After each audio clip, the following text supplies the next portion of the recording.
Today we're going to continue in our discussion of 12.1 and 12.2, which is congruence through constructions. We had created two constructions last time we were together. What were they that you used your ruler and straight edge for? We did a circle with a given radius. That's what it was. We were given the radius and we created a circle. There's one more. A congruent line segment. Yes, we were given one line segment and we drew a congruent one at another location. So that was actually the first one we did. This one, construction of a given circle. I'm sorry. No, it was the other order. It was the order you actually gave it to me. Circle first, and then a congruent line segment second. We talked about triangles quite a bit last time, and that's actually where we're going to head in our constructions today. We're going to start with 3 constructions, all related to creating triangles. Okay? So the first one that we're going to do, we're going to be given 3 line segments. On the second one, we're going to be given an angle. I'll show you how to create a congruent angle so that we can use that on the third one for the constructions at the moment for creating a triangle when you're given 2 side lengths and an angle. Okay?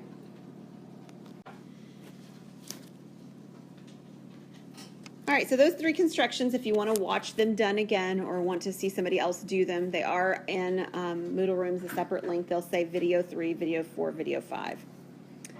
Perpendicular bisector. A perpendicular bisector is a line that is perpendicular to a segment and bisects it.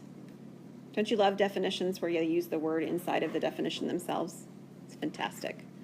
So perpendicular, of course, means it forms a right angle. Bisect means it cuts in half, and it has to do both of those things.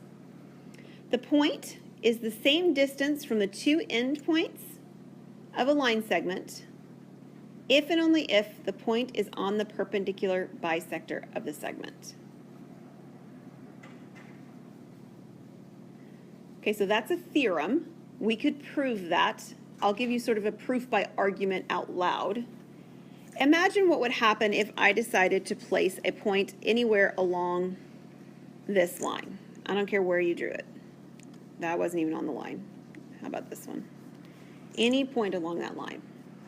If I were to draw a triangle to the left and a triangle to the right, what could you tell me about those 2 triangles? What do they look like?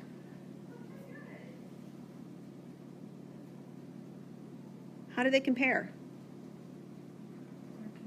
They're congruent. And they're congruent by side angle side. They've got this measure the same, right? It's marked. They've got the side that they share in the middle. And then they've got the angle that's the right angle right here and right here. So these would be congruent sides. Agreed? So the fact that they're congruent sides is going to make the triangles congruent, sides and angles, is going to make the triangles congruent. And having the triangles congruent means that we're going to have these pieces where it cut everything in half. All right? It says that if it's on the perpendicular bisector, then the distance, in other words, this distance right here, we'll mark it 3 times, is going to be equal to this distance. And it will be true no matter where I put a dot. So what I can tell you is that if there is a point right here, I know that this distance is congruent to this distance by triangles. Okay, so that's what this is talking about in this theorem. Some properties of isosceles triangles. If you have isosceles triangles, it means that you have 2 congruent sides, at least. And when you have isosceles triangles, and you have those 2 congruent sides, you automatically, again, will have 2 congruent base angles. And again, it's something that we could prove. We could prove that this is true, and if you think about the why, if we were to break this into 2 triangles, you would end up with 2 little congruent triangles on the sides, right? And when that happened, you're going to get congruent triangles themselves, and then these angles will be part of these smaller triangles, and they'll be congruent and so forth. So we get congruent base angles. An angle bisector does exactly what it says. It would take the angle and it would cut it in half.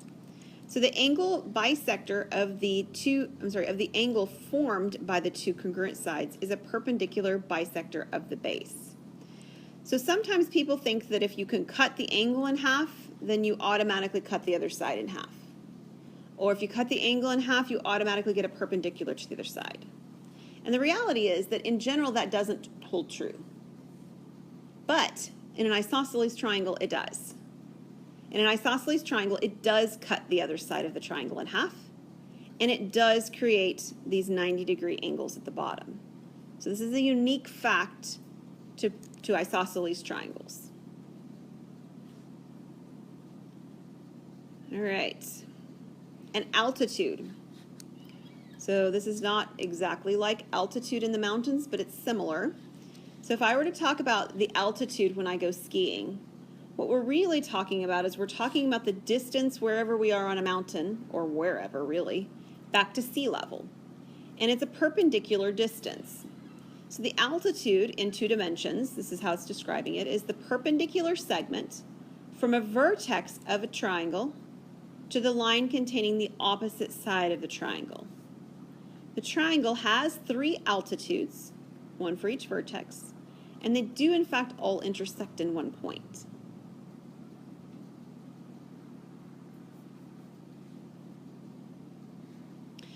It's probably worth noting that the altitudes don't have to be inside of the triangle. So let me draw you a picture to show you what I mean by that, because it kind of feels a little bit awkward when you see them drawn this way, but it's totally possible. In particular, if I have an obtuse triangle and I'm trying to do the altitude, here's the problem that I encounter. If I take this point that's on the top of my triangle and I try to go straight to the other side, I actually have to come straight down like this. I mean, that's what I would have to do. And I don't actually end up intersecting the triangle itself. But take a look back at the description. It says from a vertex to the triangle to the line containing the opposite side. So if I were to in some way extend this side of my triangle, this would be the line containing that side of the triangle. So in this particular diagram, this altitude is actually outside of my triangle. Now it's very interesting because if I continue to draw these perpendicular lines, so this one would look something like that. I need to make my triangle just a little bit smaller. And if I were to continue it over here, right? And if I were to do the other perpendicular, oh my goodness, I don't have my things holding steady. Let me do this.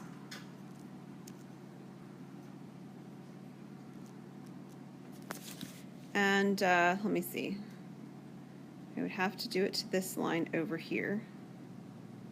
So this perpendicular would also be outside of this line.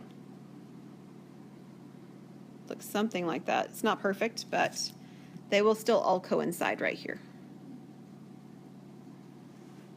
Okay? The 3 perpendicular bisectors will. Not a perfect diagram, but it's not too bad. A circumcircle.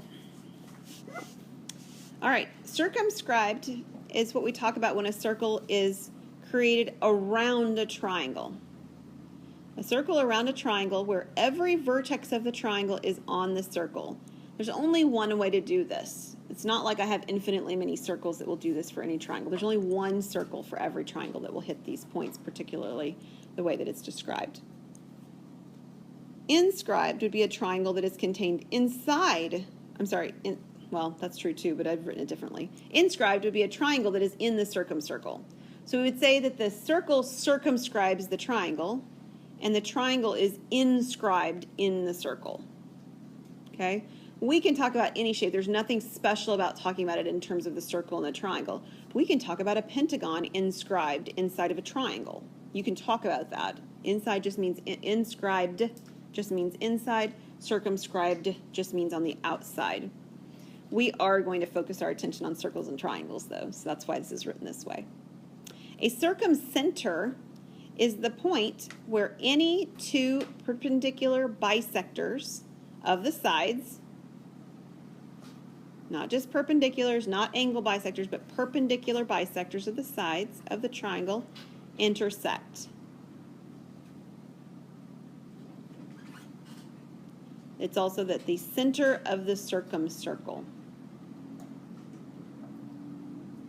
All right, so on my picture over here, take a look. Side BC, right here, is being drawn.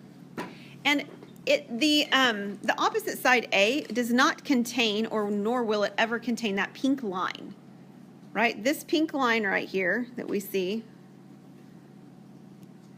coming from P through O, it doesn't hit A. Okay, so these are really perpendicular bisectors. What does it do? Well, it cuts the side of this triangle in half. That's what it means by bisect. And it does it at a 90-degree angle. That's what it means by perpendicular. Okay, so when I create these perpendicular bisectors, they're perpendicularly bisecting the line segment. And the same thing's true if I drew it in for the side AC. This is perpendicular, and this bisects this side AC. That's what's going on in my picture. And when I do that, I'm actually able to create a circle around a triangle. I told you there's just one of them, right? There's not infinitely many of these guys. There's exactly one, and we can use this fact in order to actually create what it will do. Now, in order to do this, we've got to actually first learn how to create perpendiculars, because we haven't done that yet. But once we know how to create perpendiculars, I can create perpendicular bisectors in much the same way, and then we're able to actually create circumcircles. So we're going to go back and we're going to take a look at how to create now perpendicular bisectors of a segment, and then talk about creating a circle around a triangle. Okay, so those two videos are also in there again. So I know that last one had a lot of steps. It did, right? I mean, we constructed two perpendicular bisectors. We had to make sure they were long enough, and then we had to use the width and the center and all this stuff. So if you struggled, or if you're still not sure what those pieces were, I would encourage you to look back at the video, which is video number 7. It's just the first 2 minutes of that video. They do more in that video, but it's just the first 2 minutes. And follow it through and make sure that you got all those pieces in there, okay?